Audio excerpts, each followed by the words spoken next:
Hello guys, welcome to my channel. तो कैसे हैं आप सब? आशा करता हूँ कि आप मस्त होंगे, ज़बरदस्त होंगे, दिलचस्प होंगे। इस लेक्चर में हम लोग आज पढ़ेंगे इंडिगो रिवोल्ट के बारे में, जो कि हम लोग इसको और दूसरे नाम से बोलते हैं, जिसको बोलते हैं नील विद्रोह, जो कि काफ़ी इंपॉर्टेंट टॉपिक है और ये इंडियन हिस्ट्री के पॉइंट ऑफ व्यू से देखा जाए तो और भी ज़्यादा इंपॉर्टेंट हो जाता है। इस टॉपिक से क्वेश्चन भी आए हैं, जो कि हमारे 68 बीपीएससी में हम लोगों ने देखा है। इसमें मेन से क्वेश्चन आए हैं और प्रीलिम्स में भी काफ़ी क्वेश्चन इससे रिलेटेड क्वेश्चन आ चुके हैं। तो चलिए शुरू करते हैं, पढ़ते हैं इसके बारे में। तो हम लोग इसको तरीके से पढ़ेंगे, जो कि सबसे पहले हम लोग इसका बैकग्राउंड देखेंगे, पृष्ठभूमि देखेंगे, जो कि कैसे स्टार्ट हुआ, इसको वर्ल्ड हिस्ट्री से कनेक्ट करेंगे, ठीक है। फिर इंडिया के कॉन्टेक्स्ट में देखेंगे कि इंडिया में ये क्यों हुआ, मतलब इंडिया में क्यों इसका इंडिगो रिवोल्ट का जन्म हुआ। फिर इसका फैलाव देखेंगे, स्प्रेड देखेंगे। फिर उसके बाद इसका पार्टिसिपेशन देखेंगे, जो कि कौन कौन लोग इसमें पार्टिसिपेट किए, ठीक है। फिर उसके बाद हम लोग देखेंगे रिएक्शन, मतलब इसकी प्रतिक्रिया क्या हुई, इंग्लिश जो ईस्ट इंडिया कंपनी थी उसकी प्रतिक्रिया क्या हुई, और जो इंडिया के जो लोग थे, जो पीजेंट्स थे, जो किसान थे, उसका प्रतिक्रिया क्या हुआ। फिर उसके बाद एक कमीशन बैठा, उसके बारे में हम लोग पढ़ेंगे। कमीशन का जो रिपोर्ट आया, रिपोर्ट उसने क्या सबमिट किया, उसके बारे में भी जानेंगे, ठीक है। तो बने रहिए मेरे साथ, और ये मेंस के पॉइंट ऑफ व्यू से भी काफ़ी ज़्यादा इंपॉर्टेंट है और प्रीलिम्स के पॉइंट ऑफ व्यू से भी ज़्यादा इंपॉर्टेंट है, ठीक है। तो चलिए शुरू करते हैं। तो अगर इसके बैकग्राउंड के बारे में अगर हम लोग देखा जाए, तो जैसा कि हम लोग जानते हैं कि 1760 से लेके 1840 के बीच हमारा जो था इंडस्ट्रियल रेवोल्यूशन, ठीक है। इंडस्ट्रियल रेवोल्यूशन ने अपना हिस्ट्री में काफ़ी महत्वपूर्ण योगदान दिया, जो कि कहाँ पे स्टार्ट हुआ, ये हमारा ब्रिटेन में स्टार्ट हुआ, ठीक है। और हम लोग जानते हैं कि इंडस्ट्रियल रेवोल्यूशन, जो कि मतलब कि ये काफ़ी नए-नए चीज़ों को जन्म दिया, मतलब इससे रिलेटेड काफ़ी इंडस्ट्रीज़ जन्म हुए, मतलब कारखाना यहाँ पे जन्म हुआ। जैसे कि हम लोग अगर एग्ज़ाम्पल के तौर पे लेते हैं तो ऑटोमोबाइल, ऑटोमोबाइल इंडस्ट्रीज़ हो गया, मशीनरी इंडस्ट्रीज़ हो गया, मतलब कि मशीन वगैरह बनाने वाला इंडस्ट्री का हो गया।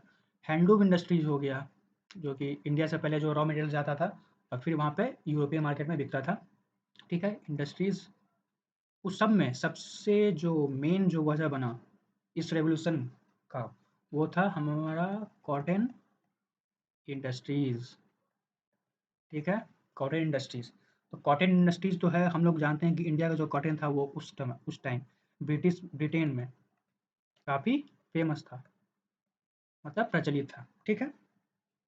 तो आगे बढ़ते हैं इसमें कि जो इंडिया से जो रॉ मटेरियल्स, मतलब कच्चा जो माल था, वो हमारे ब्रिटेन्स में जाता था, वहाँ पे प्रोसेस होता था, प्रोसेस होकर के फिर प्रोडक्ट बनता था, मतलब जो फिनिश्ड प्रोडक्ट होता था, जो सामान होता था, वो बनता था, फिर उसके बाद इंडियन मार्केट में आता था। तो इसी को हम लोग अगर देखा जाए तो जैसे कि हमारे जो दादा भाई नौरोजी बहुत बड़े इकोनॉमिस्ट हैं, जो कि हमारे जो फ्रीडम में एक तरह का कंट्रीब्यूशन, जो कि सहयोगिता का काम जो किए, जो एक कंट्रीब्यूशन किए, वो बोलते थे हम लोग ड्रेन ऑफ वेल्थ थ्योरी, ठीक है। ड्रेन ऑफ वेल्थ थ्योरी जो दादा भाई नौरोजी ने दिया, तो वो एग्जाम्पल था कि भाई इंडिया से रॉ मटेरियल ले रहे हो और यहाँ तुम ब्रिटेन में जाके सामान बना रहे हो, और खुद ही मतलब कि यहाँ से जो सामान जाता था इंडिया से, वो तो टैरिफ के साथ जाता था, मतलब कि टैक्स लगता था, और वो जो बाहर से जो प्रोडक्ट ब्रिटेन से जो आता था, उस पे ही प्रोडक्ट लगता था। लेकिन जो यही जो है, यही जो सिस्टम जो था, ड्रेन ऑफ वेल्थ थ्योरी कहलाए, ठीक है। तो आगे चलते हैं और इंडिगो रिवॉल्यूशन के बारे में जानते हैं, इसका अगला ये।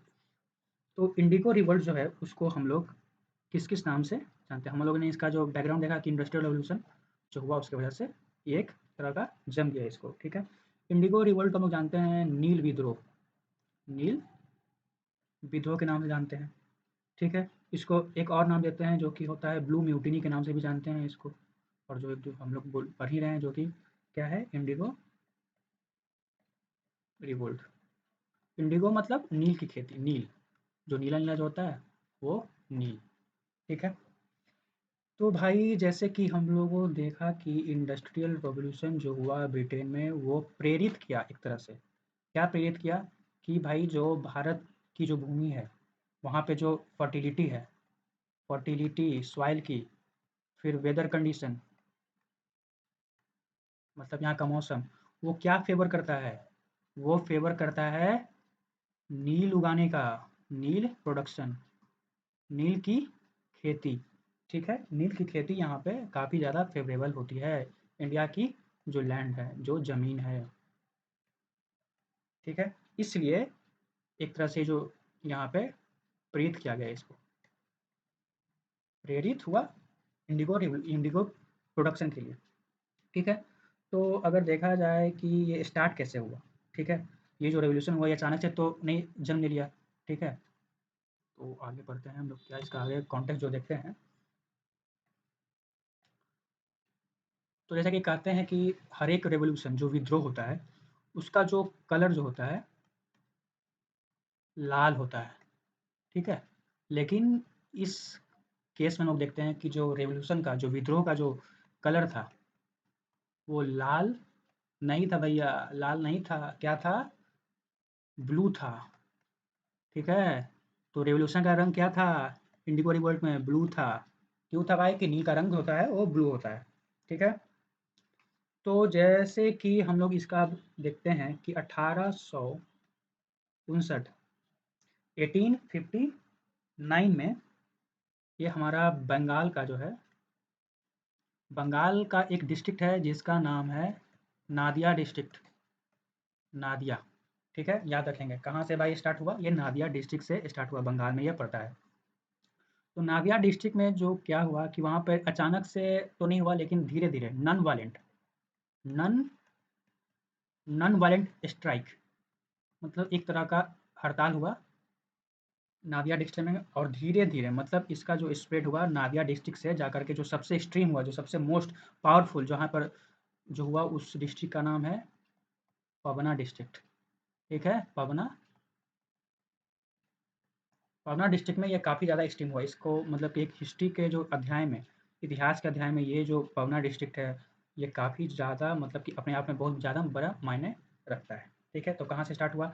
नादिया डिस्ट्रिक्ट से स्टार्ट हुआ, नॉन वायलेंट था, मतलब कि शांति तरीके से ये यहाँ पर हड़ताल किया गया। फिर आगे बढ़ते-बढ़ते ये पवना डिस्ट्रिक्ट में जाके काफ़ी ज़्यादा पवना, ठीक है? हम लोग आगे भी पढ़ेंगे इसका फैलाव, फिर बंगाल से बिहार में कैसे हुआ, जो बंगाल में ख़त्म हुआ, उसके बाद फिर बिहार में आके कैसे ये जो 1917 का जो चंपारण सत्याग्रह था, गांधी जी का जो एंट्री हुआ, वो किस कॉन्टेक्स्ट में, हम लोग भी इसको देखेंगे, ठीक है?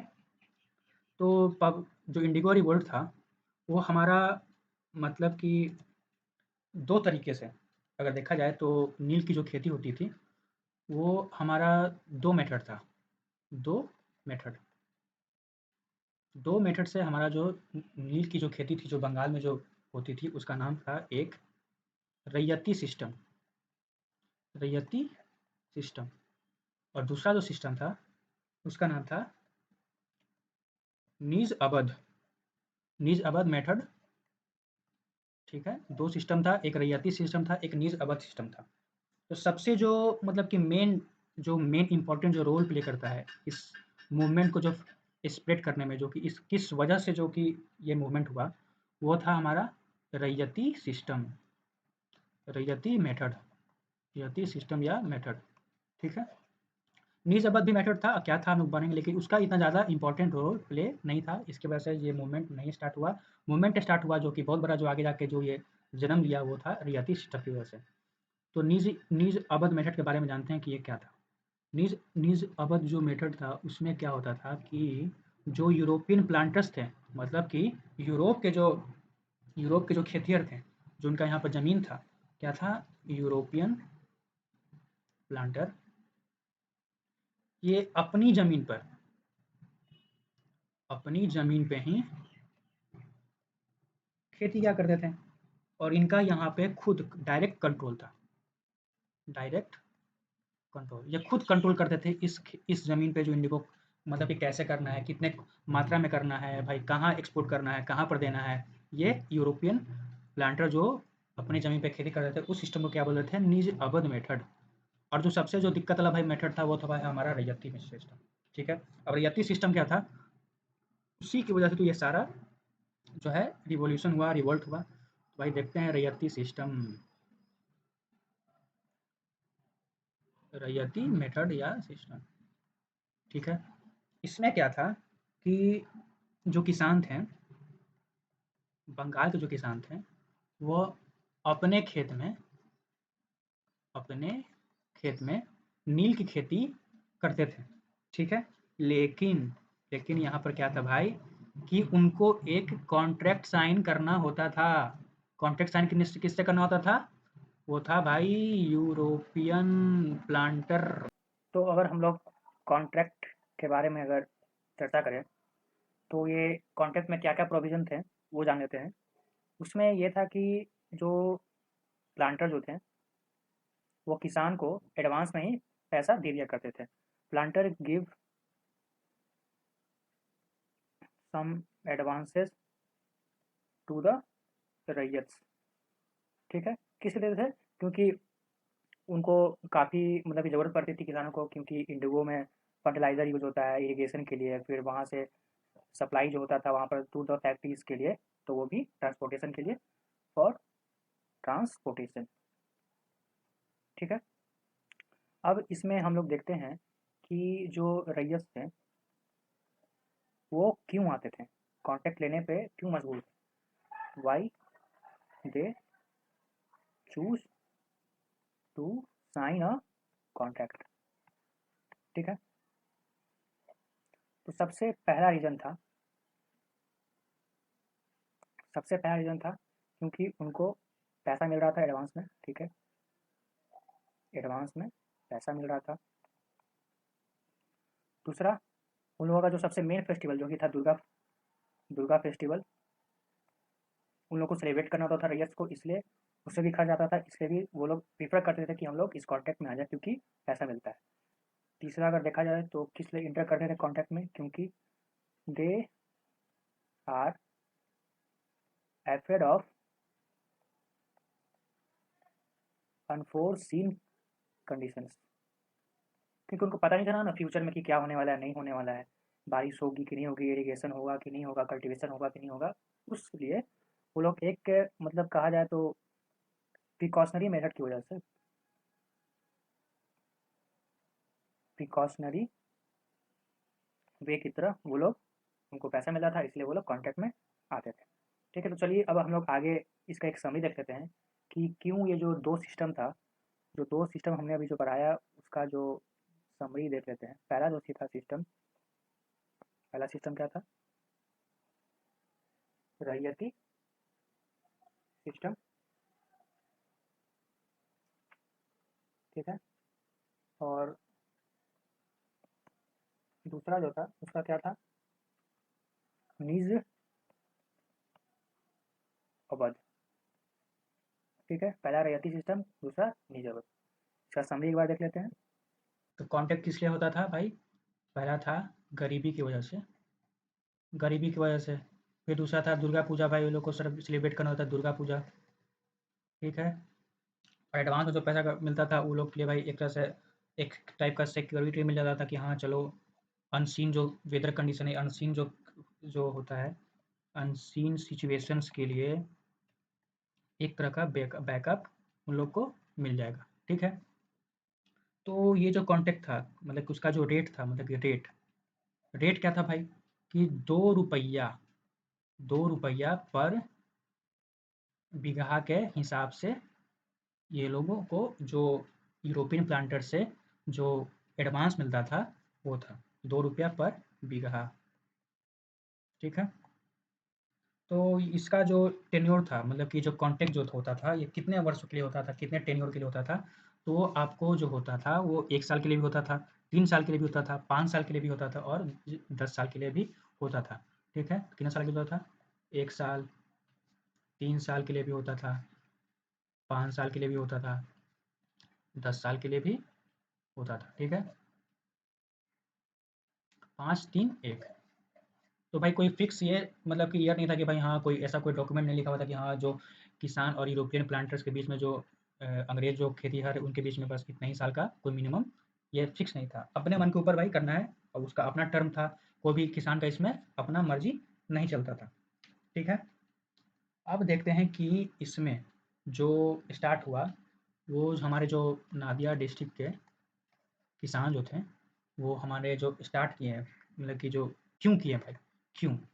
क्यों भाई? क्योंकि कैश क्रॉप जो एक तरह का जो है कैश क्रॉप, जो हमारे जो इंडिगो है, इंडिगो, वो तो भाई कैश क्रॉप है, पैसा मिलता था उससे। तो कैश क्रॉप भाई वहाँ के जो किसान हैं वो क्यों मना कर दिए? मना क्यों मना कर दिया भाई कि नहीं भाई हमको नहीं उगाना है, हम नहीं उगाएँगे, हमको भाई नहीं उगाना है, हमको कोई कॉन्टैक्ट में नहीं, हमको नहीं उगाना है भाई, हम रो रहे हैं, हमको नहीं चाहिए, ठीक है? तो भाई जानते हैं क्यों उन्होंने मना किया? मना क्यों किया भाई? ये भी देख लेते हैं। क्योंकि why they stopped growing Indigo, ठीक है? सबसे पहला कारण भाई पैसा नहीं है, बहुत महँगाई है, बहुत पैसा लगता है उगाने में और जो कॉन्ट्रैक्ट से जो पैसा मिलता था, वो भाई नहीं होता था, कोप अप नहीं कर पाता था, नहीं मिलता था। मतलब पैसा कम, खर्चा ज़्यादा, पैसा कम, खर्चा ज़्यादा, ठीक है? दूसरा रीज़न भाई जो फर्टिलिटी था, फर्टिलिटी ऑफ सॉइल भाई कम होता जा रहा है, कैश क्रॉप की वजह से फर्टिलिटी कम होता जा रहा है, ठीक है? और क्या था? भाई अनइवन, अनइवन वेदर कंडीशन, मतलब कभी सूखा पड़ जा रहा है, कभी बाढ़ आ जा रहा है, कुछ भी भाई कोई फिक्स नहीं है, नो फिक्स वेदर, ठीक है? चौथा कारण क्या था? Oppressive in nature, oppressive in nature, ठीक है? ऑपरेसिव इन नेचर मतलब कि भाई बहुत ज़्यादा जुल्म ढाता था यूरोपियन जो खेतीहर था, मतलब कि भाई हमको इतना चाहिए तो इतना ही चाहिए, टाइम पे नहीं दोगे तो भाई गोली मार देंगे, तुमसे खेती कर लेंगे, मतलब तुम्हारा खेत छीन लेंगे, तुम्हारा गाय चुरा लेंगे, तुम्हारा बच्चा को ही कर देंगे, किडनैपिंग, रेप, बहुत सारा केसेस ऑपरेसिव इन नेचर। और भाई अगला रीज़न क्या हो सकता है? अगला रीज़न था अनेबल, मतलब कि अनेबल टू पे डेब्ट, मतलब क्या? इसका जो मतलब है अनेबल टू पे डेट, डेब्ट नहीं बोलिएगा, डेट बोलिएगा। तो इसका वजह हम लोग आगे पढ़ते हैं। क्या है भाई? ये बहुत बड़ा इंपॉर्टेंट चीज़ है, याद रखिएगा, ठीक है? बता रहे हैं आपको। अनेबल टू पे डेट, भाई ये क्यों? ये बहुत बड़ा रीज़न था। क्यों था? जैसे कि हम लोग की जानते हैं कि जो यूरोप के जो खेतिहर थे, वो रैयत को मतलब किसान को एडवांस में पैसा देते थे। अब पैसा देते थे तो भाई मतलब कि हम लोगों ने ये भी देखा कि जो उपजाऊ जो फर्टिलिटी था, फर्टिलिटी ऑफ सॉइल वो डिक्रीज़ हो रहा था। भाई उतना क्वांटिटी में नहीं निकल पा रहा था इंडिगो। अब जब उतना क्वांटिटी में नहीं निकल पा रहा था तो वो टाइमली डिलीवर भी नहीं हो पा रहा था भाई। वो मतलब कि इंडस्ट्री के लिए जो यूरोपियन इंडस्ट्री था, यूरोपियन मार्केट में जो जाना था वो वहाँ पे, वो टाइमली डिलीवर नहीं हो पा रहा था। मतलब कि भाई टाइमली डिलीवर नहीं हो रहा है। और जो एडवांस में पैसा जो देता देता था, उसको भी तो भाई मतलब कि देना है, पे करना है। किसको करना है? ये रैयत को, रैयत साहब को, किसान साहब को, अपने मालिक यूरोपियन यूरोपियन प्लांटर को भाई पैसा देना है ना। तो उस यही पैसा देने के लिए जो कि फर्टिलिटी कम हो रहा है, प्रोडक्शन कम हो रहा है, टाइमली डिलीवर नहीं कर रहा है, तो ये लोग इसको बोलता था, रैयत को बोलता था कि भाई हमको पैसा दो, नहीं दोगे तो घर से तुम्हारा घर से बेदखल बेदखल कर देंगे। किडनैपिंग होता था, रेप होता था, ठीक है? तो इसी वजह से जो रैयत थे, किसान जो थे, वो कहाँ मिशन करने चले जाते थे? अरे भाई जंगल में नहीं जाते थे भाई, जाते थे money lender, money lender, money lender के पास जाते थे, ज़मींदार के पास जाते थे। भाई काहे के लिए? हमको भाई जाना है मनी लेंडर के पास, ज़मींदार के पास जाना है। शौक से तो नहीं जाते थे। काहे जाते थे? पैसा लेने के लिए, उधार के लिए, उधार, कि भाई हमको उधार चुकाना है। किसको देना है? यूरोपियन प्लांटर को देना है हमको, ठीक है? मिल तो ज़्यादा था उधार, लेकिन अब भाई मनी लेंडर जो ज़मींदार जो किसान को जो पैसा दे रहा है, वो तो फ्री में तो नहीं देगा भाई, फ्री में नहीं देगा।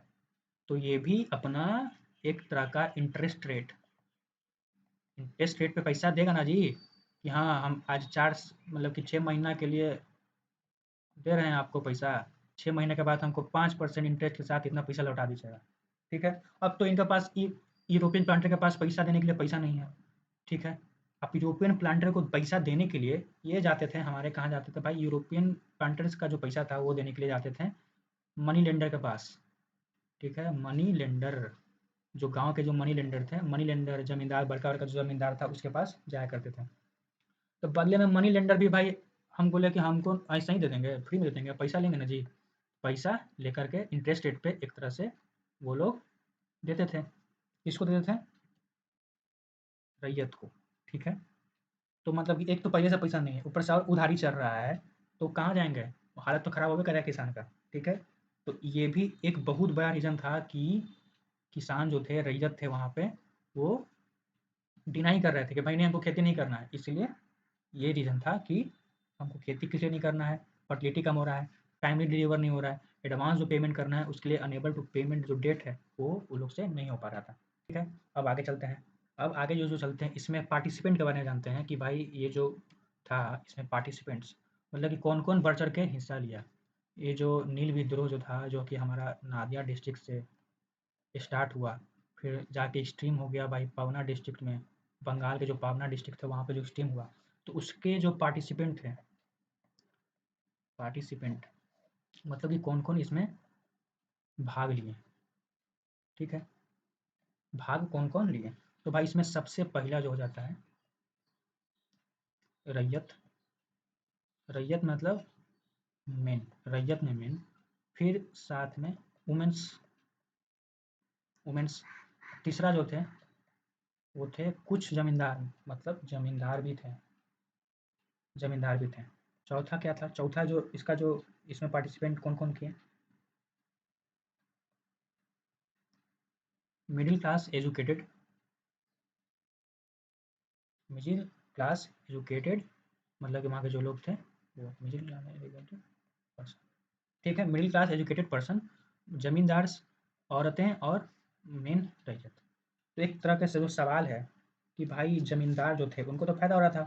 फ़ायदा काहे हो रहा था कि भाई किसान तो हम मेरे पास आ ही रहे हैं, हमको मिल ही रहा है, इंटरेस्ट के साथ परसेंटेज जो है वो हमको अपना शेयर मिल रहा है। तो वो क्यों प्रोटेस्ट करने लग गए? वो क्यों पार्टिसिपेट किए इस इंडिगो रिवोल्ट में? तो आइए चलिए जानते हैं। काफ़ी डीप में है इसलिए भाई अब मैं अब बीपीएससी तो भाई अब ऊपरी-ऊपरी का खेला नहीं है, तो भाई क्वेश्चन किसी भी तरह से पूछ सकता है। व्हाई ज़मींदार्स? ठीक है, अब ज़मींदार जो थे भाई वो तो हमारे भारत के बंगाल के नेटिव्स थे। ठीक है, वो तो बंगाल के ही निवासी थे ना जी। ठीक है, तो अब बंगाल के नेटिव्स थे, निवासी थे, और बाहर का जो यूरोपियन जो है, यूरोपियन गोरा जो था, यूरोपियन प्लांटर, यूरोपियन खेतीहर, वो भाई इंडिया में आके अपना economic power, economic power, economic power मतलब भाई जहाँ अपना जो अर्थ का जो पावर है, मतलब अर्थ पैसा से जो मजबूत हो जाएगा भाई, वो तो भाई मतलब कि क्या ही कहा जाए, अर्थ से जो काफ़ी ज़्यादा स्ट्रांग हो जाएगा, उसका जो है मतलब कि इन्फ्लुएंस, एक तरह से इन्फ्लुएंस, उसका वर्चस्व उस काफ़ी इंक्रीज कर जाएगा भाई, बढ़ जाएगा। अब यही जो इकोनॉमिक पावर से जो स्ट्रांग हो रहा था, यूरोपियन प्लांटर, यूरोपियन खेतीहर जो इकोनॉमिक फील्ड से, इकोनॉमिक पावर से मतलब कि वो अपना अर्थ के हिसाब से वो काफ़ी स्ट्रांग होते जा रहा था। यही मतलब कि हमारे जो नेटिव, जो बंगाल के जो निवासी, जो बंगाल के जो ज़मींदार साहब थे, उनको भाई बहुत बड़ा नापसंद था ये। मतलब कि हाँ, नहीं, बाहर का आदमी आ कर के हम लोग से ज़्यादा अमीर छा रहा है, अमीर बन रहा है, ये कैसे हम होने देंगे?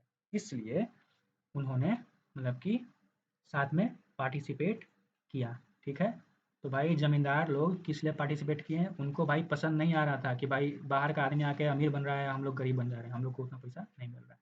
ठीक है, अब आगे जानते हैं कि ये जो किसान जो थे, आदमी थे, औरत थे, ठीक है, ये मोड ऑफ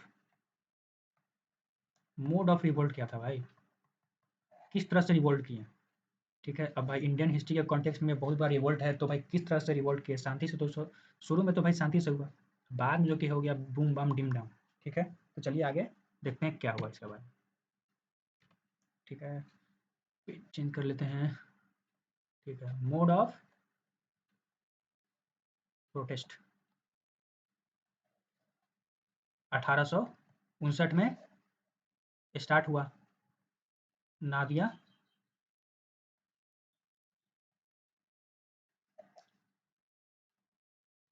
नाडिया डिस्ट्रिक्ट से, ठीक है। तो स्टार्टिंग में तो भैया बहुत शांति शांति था, प्रेयर था, प्रेयर मतलब कि बड़ा मुलायम मुलायम आराम से भाई कि हाँ गुहार कर रहे हैं कि भाई हमको बख्श दो, ऐसा था नन वायलेंट तरीके से। लेकिन जैसे जैसे ये स्प्रेड हुआ पवना डिस्ट्रिक्ट तक गया, इसका जो मोड ऑफ प्रोटेस्ट था एक्सट्रीम चला गया, हर तरफ से भाई, हर एक तरह से मतलब कि इंसान जो था गरीब जो किसान था वो हसुआ लेके तैयार है कि हम बस हम आएगा पैसा मांगने हम चला देंगे मार देंगे, हसुआ स्पीयर्स, ठीक है, कुल्हाड़ी एक्स लेके एकदम खड़ा था कि हम बस मार ही देंगे। वुमेन्स वुमेन्स भाई अपना घर का सामान लेके मतलब पॉट्स, वहाँ जो पानी जो जमा करते हैं पॉट्स, फिर क्या तावा जो बोलते हैं, क्या बोलते हैं, पैन, पॉट्स एंड पैन लेकर के भाई कि अब आने दो विदेशी को पैसा मांगने के लिए एकदम गोली से उड़ा देंगे, गोली तो नहीं था, तो यही था मतलब कि पॉट्स पैन था, फिर कुल्हाड़ी था, हसुआ था। ठीक है हम लोग आगे बढ़ते हैं, तो ठीक है हम लोगों ने देखा कि कैसे जो यूरोपियन प्लांटर्स है उनको कैसे ट्रीट किया गया मेंस के द्वारा, वुमेन्स के द्वारा, ठीक है, और ज़मींदार के द्वारा जो प्रोटेस्ट किया गया वो यूरोपियन प्लांटर्स के खिलाफ किया गया, ठीक है। अब मतलब कि जो ईस्ट इंडिया कंपनी था वो एक तरह का एक लॉ पास कर चुका था, ठीक है। उस लॉ के मुताबिक जो एडवांसेस जो एडवांस में पैसा देते थे रैयत को, जो यूरोपीय खेतीहर, वो मतलब कि एडवांस में जो पैसा देते उसको एक एक्ट के तहत मतलब कि उस एक्ट का नाम था एक्ट 11 ऑफ 1860, एक्ट 11 ऑफ 1860, 1860 का जो एक्ट नंबर 11 है, उस एक एक्ट पास कराया गया ईस्ट इंडिया कंपनी जो है वहाँ से किसके गुहार पे, मतलब किसके गुहार पे किया गया भाई, मतलब कि यूरोपियन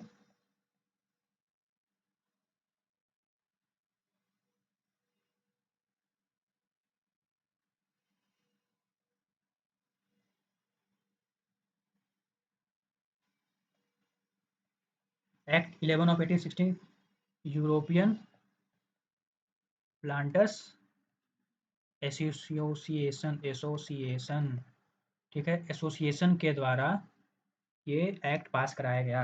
और इस एक्ट में क्या प्रोविज़न थे, ठीक है, क्या इसमें भाई दिया हुआ था, क्या प्रोविज़न दिया हुआ था, वो हम लोग पढ़ेंगे, ठीक है।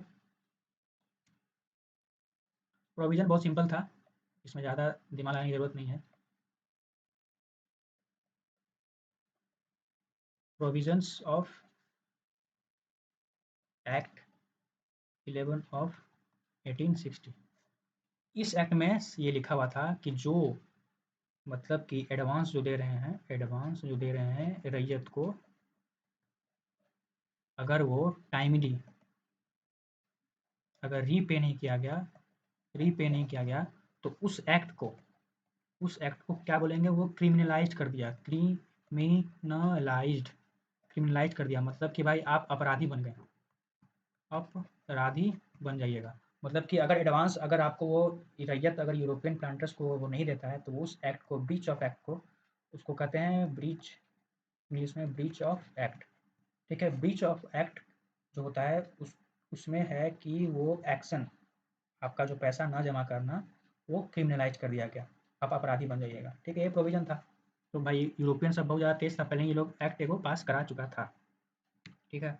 अब जो है कि सिचुएशन जो था,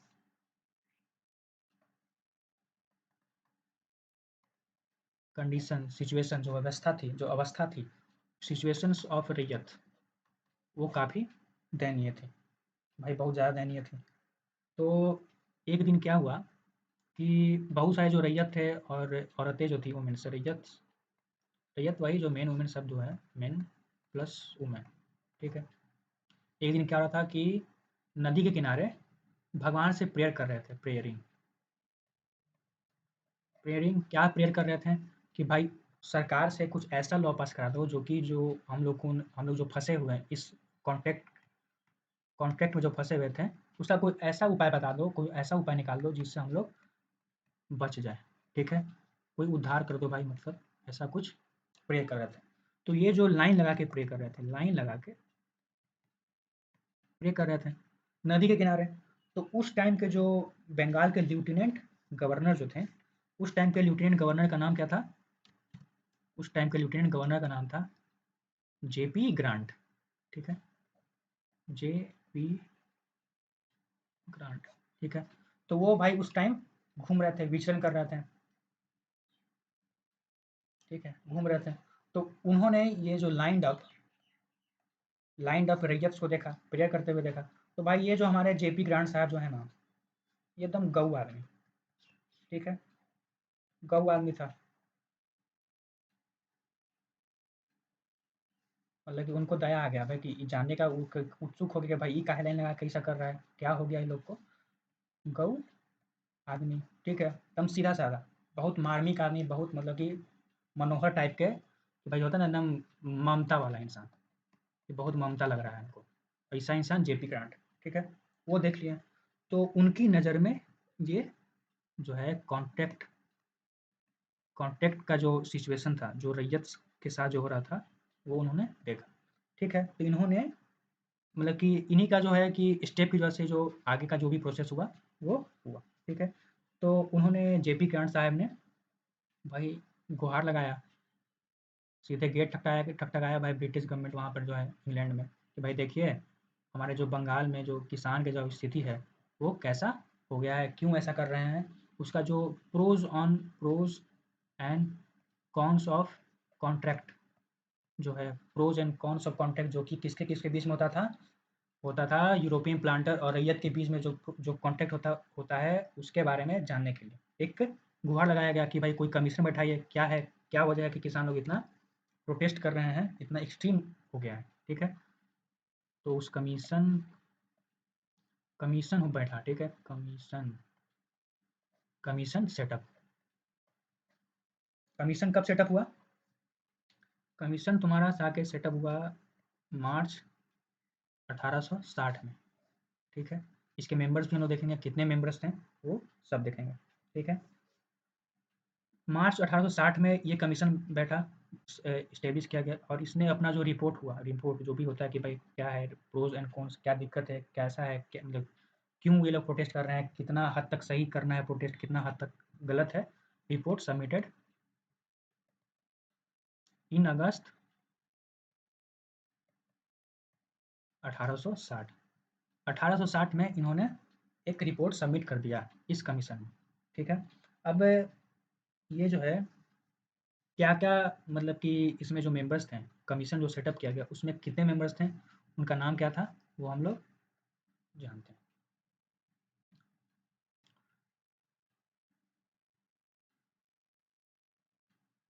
5 मेंबर्स के 5 मेंबर कमिटी कमिटी या कमीशन। 5 मेंबर कमिटी में जो थे, उन लोगों में मेंबर्स कौन थे? एक थे हमारे डब्ल्यू.एस. सेटॉन कार्स, ठीक है? डब्ल्यू.एस. सेटॉन कार्स। दूसरा थे आर. टेम्पल। तीसरा थे जे. सेल। चौथा थे डब्ल्यू.एफ. फर्ग्यूसन। और पाँचवा थे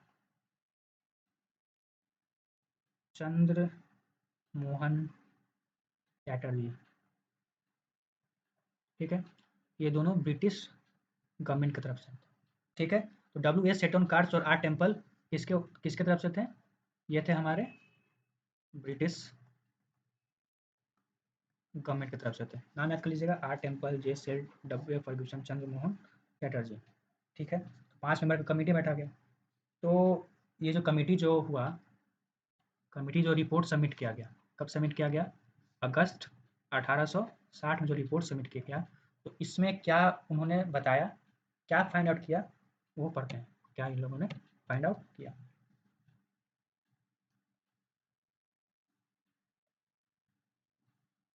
कमीशन फाउंडेड दैट, जो कि वो जो कॉन्टेक्ट था वो ऑपरेसिव इन नेचर था, ऑपरेसिव इन नेचर। और ये जो ऑपरेसिव इन नेचर था, ये मेनली क्या वजह था कि जो कि ऑपरेसिव इन नेचर था? क्यों भाई, क्यों ये ऑपरेसिव था? क्यों ये मतलब कि किसानों को जो है वो ह्यूमिलिएट करता था? तो मेनली जो रीज़न उन्होंने पाया गया कि जो सिस्टम ऑफ एडवांसेस जो हैं, एडवांसेस मतलब कि जो एडवांस देने का जो सिस्टम है, मतलब कि भाई पहले पैसा देने का सिस्टम है, उसके लालच में आकर के, ग्रीड में आकर के जो किसान जो इस कॉन्ट्रैक्ट में जो इंटर करते हैं, वो बहुत बड़ा जो रोल प्ले करता है, वो इसी वजह से है कि वो ऑपरेसिव इन नेचर है। ठीक है? इसलिए वो लोग बहकावे में आ देते थे। दूसरा उन्होंने फाइंड आउट किया कि जो किसान थे, वो कॉन्ट्रैक्ट जो उन्होंने साइन करते थे, वो जो साइन करते थे, वो कुछ जो किसान थे वो विलिंगली करते थे, मतलब कि हाँ, मन से कर रहे हैं भाई, कि हाँ हमको मन है, मन से करना, कि हमको मन करा कि हाँ हमको पैसा मिल रहा है, हम करेंगे। और दूसरा जो था, जो तीसरा जो रीज़न जो उन्होंने बताया, जो फाइंड आउट किया गया कमीशन के द्वारा, कि कुछ लोग उसके, कोई रैयत जो है, मान लीजिए कि कोई रैयत है, राम नाम का कोई रैयत है, राम नाम का जो रैयत है, उसके जो दादा परदादा थे, दादा हो, परदादा हो, दादा परदादा, इनकी वजह से ये इस कॉन्टेक्ट में ऑटोमेटिकली इंटर करना कर जाते थे, क्योंकि ये जो दादा और जो परदादा हैं, वो जो मतलब कि जो एडवांस जो लिए थे, वो जो रीपे, जो डेट था उनका, वो पे नहीं कर पाए थे। तो भाई पे करने के लिए ये जो इसका जो पोता है, इसका जो नाती है, वो इस कॉन्टेक्ट में ऑटोमेटिकली इंटर कर जाते थे। ठीक है? तो ऑपरेसिव नेचर, विलिंगली मन से करना, और फिर दादा परदादा के पूर्वजों के उधार चुका रहे थे। तो अगर हम लोग इसको आंसर में अगर लिखना है, तो आंसर में क्या लिखेंगे? इसको वर्ड्स में लिखते हैं कि जो कमीशन ने फाइंड आउट किया, relation between रैयट्स and planters were unsatisfactory, मतलब असंतोषजनक, असंतोष था उन लोगों के बीच में, असंतोष, असंतोषजनक। ठीक है? रिलेशन बिटवीन रैयत किसान और यूरोपियन प्लांटर्स के बीच में जो रिलेशन था, जो संबंध था, वो असंतोषजनक, अनसेटिस्फैक्टरी था, मतलब खुश नहीं थे दोनों में, मतलब कि हमेशा चलते रहता था भाई, ये सास बहू में जैसे चलता है। ठीक है? दूसरा इन्होंने क्या पाया, ये किया कि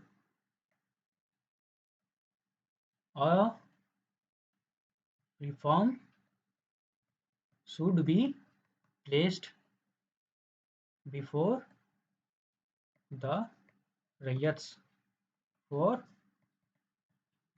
इंडिगो प्लांटेशन, मतलब कि एक रिफॉर्म एक किसानों के समक्ष रखा जाए कि भाई ये टर्म्स है, ये से कंडीशन है, अगर हम आपके सामने ये रखते हैं, तो आप ये खेती जो है, जो नील उगाने का जो काम है, वो करिएगा या नहीं करिएगा। ठीक है? तो ये जो है, तो क्या-क्या रिफॉर्म था, क्या-क्या सजेस्ट किया गया, जो कमीशन के द्वारा जो सजेस्ट किया गया, वो हम लोग देखते हैं।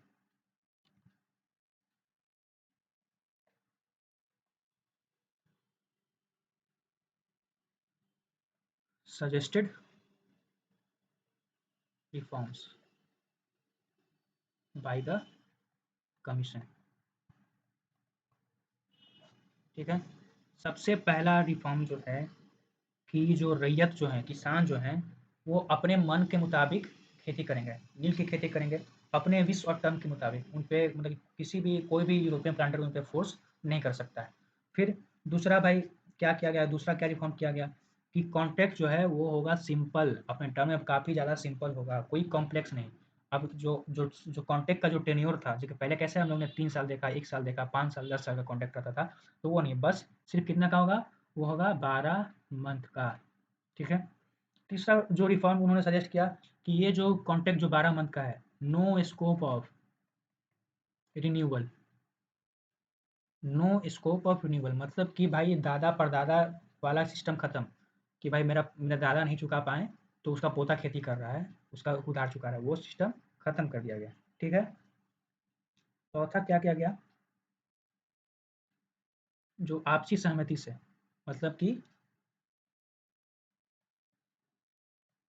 आपसी सहमति से, आपसी सहमति से किसके-किसके बीच में? रैयत और यूरोपियन प्लांटर्स के बीच में।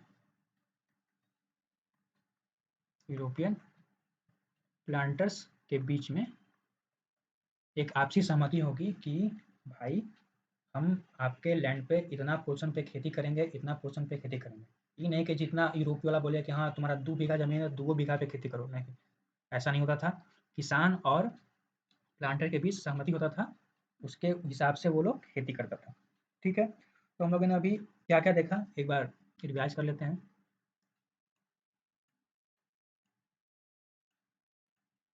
ठीक है, हम लोगों ने बैकग्राउंड देख लिया, क्यों रिवॉल्ट स्टार्ट हुआ, स्प्रेड देखा, भाई फैलाव देखा कि कहाँ से कहाँ, मतलब कि पहले नादिया डिस्ट्रिक्ट से फिर फैल गया, पवना डिस्ट्रिक्ट में काफ़ी एक्सट्रीम था। पार्टिसिपेशन देखा, पार्टिसिपेशन में क्या देखा कि भाई औरत थे, मेंस थे, जो मिडिल क्लास, जो बंगाली, जो लिटरेट थे वो भी थे, ज़मींदार भी थे। प्रतिक्रिया, अब प्रतिक्रिया भी हम लोगों ने देखा कि भाई औरत जो थे, मर्द जो थे, वो अपना हँसुआ लेकर के, कोई तावा लेकर, पॉट लेकर के, पैन लेकर के निकल गया वो यूरोपियन प्लांटर्स को मारने के लिए। हम लोगों ने देखा कि कमीशन एक सेटअप किया गया, मार्च 1860 में एक कमीशन सेटअप कर दिया गया, और जिन्होंने रिपोर्ट सबमिट किया गया अगस्त 1860 में रिपोर्ट सबमिट किया गया। ठीक है? अब उस कमीशन के हम लोगों ने मेंबर्स भी देखे कि कौन-कौन से मेंबर्स थे, 5 मेंबर का कमिटी था। ठीक? तो बैकग्राउंड हम लोगों ने देख लिया, क्यों हुआ वो भी देख लिया, स्प्रेड देखा, पार्टिसिपेशन देखा, रिजेक्शन देखा, कमीशन देखा। अब क्या देख रहे हैं, अब इसका जो क्या होता है, इंडिगो रिवोल्ट। इंडिगो रिवोल्ट जो हुआ, उसका कंट्रीब्यूशन क्या हुआ इतिहास में?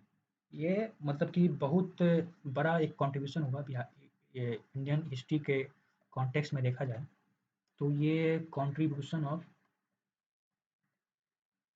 Indigo revolt. ठीक है, कंट्रीब्यूशन ऑफ इंडिगो रिवोल्ट, क्या था contribution in the context of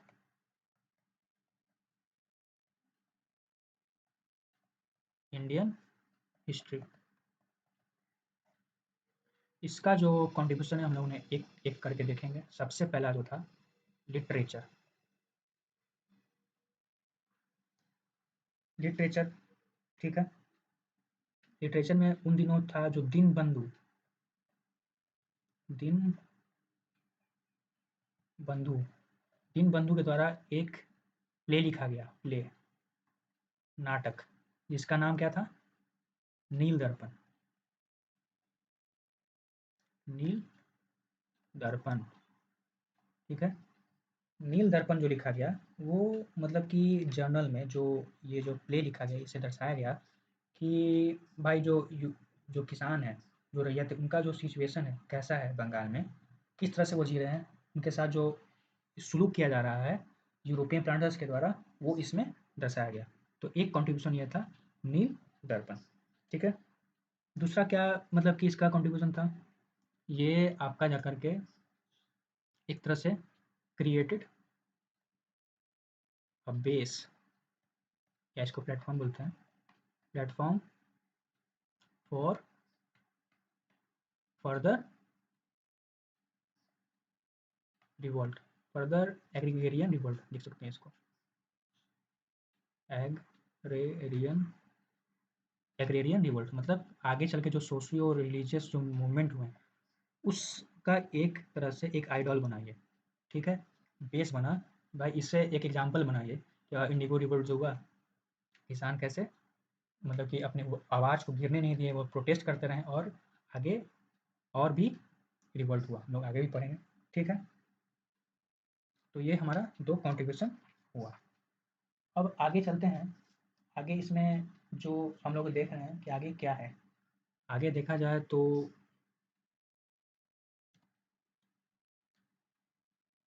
हमारा कमीशन बन गया,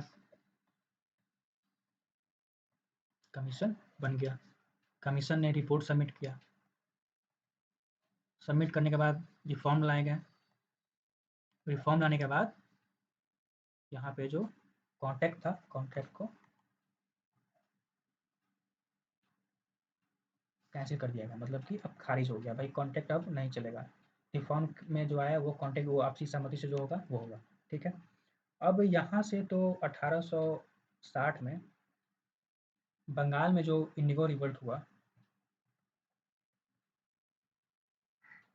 ठीक है, ये तो यहाँ पर इंड हो गया, ठीक है। अब ये जो इंड हुआ, बंगाल में तो इंड हुआ, लेकिन इसका जो ये था फैलाव, मतलब बिहार में भी था। इसका जो इसका जो मतलब कि कह सकते हैं एक तरह से जो इफ़ेक्ट था, वो बिहार में भी था, ठीक है। तो अब बिहार में चलते हैं। बंगाल में 1860 में इसका द इंड हो गया, द इंड। अब बिहार में तो ये खेती हुआ करती थी, ठीक है, बिहार में तो ये कंटिन्यू था। तो यहाँ पे 1917 में गांधी जी का एंट्री हुआ। कहाँ हुआ? चंपारण में। चंपारण में हुआ तो वहाँ पे जो सबसे पहला फर्स्ट सत्याग्रह, फर्स्ट सत्याग्रह के तहत जो यहाँ पे इंडिगो प्लांटर्स के द्वारा जो 3 कठिया सिस्टम बोलते हैं इसको, 3 3 कठिया सिस्टम मतलब कि 3/20 पार्ट पे जो है, 3/20 पार्ट पे जो इंडिगो का जो कल्टीवेशन हुआ करता था यहाँ पे, तीन उसको क्या बोलते हैं? 3 कठिया सिस्टम। उसी सिस्टम को हटाने के लिए गांधी जी के द्वारा यहाँ पर सबसे पहला जो है सत्याग्रह लॉन्च किया गया, ठीक है। फर्स्ट सत्याग्रह वाज लॉन्च्ड, ठीक है। फिर हम लोग जानते हैं कि इसका 1917 में ये बिहार से भी खत्म हो गया। इंडिगो जो है यहाँ पर, इंडिगो जो कल्टीवेशन होता है, इंडिगो कल्टीवेशन वाज स्टॉप्ड, ठीक है। तो हम लोग इंडिगो रिवोल्ट में जो है इतना ही था। हम लोगों ने क्या-क्या पढ़ा? इंडिगो रिवोल्ट, ठीक है। हम लोगों ने क्या-क्या पढ़ा? एक बार फिर से दोहरा लेते हैं, फिर से एक बार देख लेते हैं। तो हम लोगों ने देखा इसका बैकग्राउंड, जो वर्ल्ड हिस्ट्री से जो कनेक्ट किया हमने, क्या कनेक्ट किया भाई? इंडस्ट्रियल रेवोल्यूशन कनेक्ट किया, बैकग्राउंड। क्यों किया गया भाई? बंगाल में इसका जो जो प्रोटेस्ट किया गया, क्यों किया गया?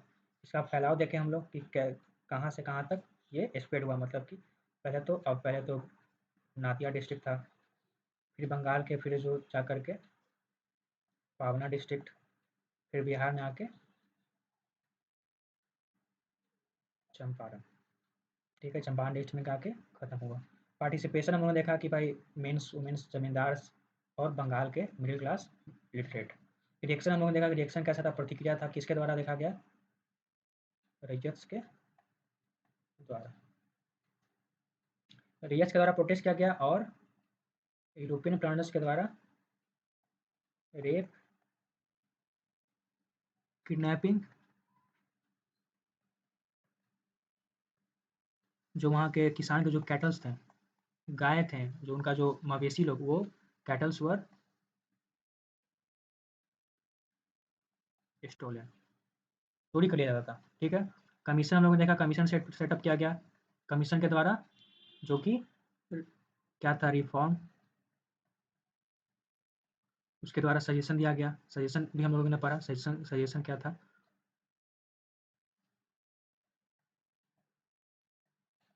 सजेशंस और, ठीक है, रिफॉर्म, सजेशंस और मोड ऑफ इंडिगो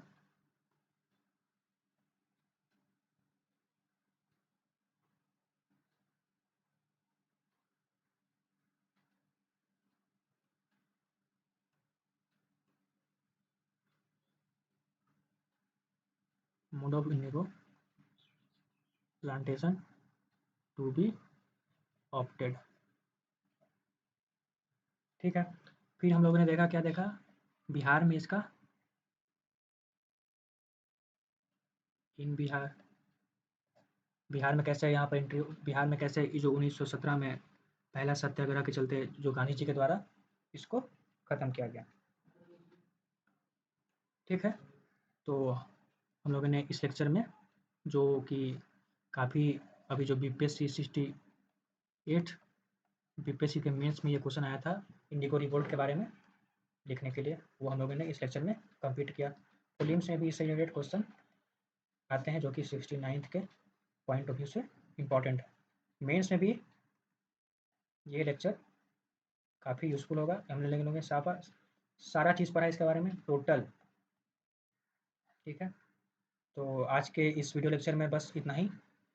और अगर आपको वीडियो आशा करता हूँ कि आप लोगों को अच्छा लगा होगा।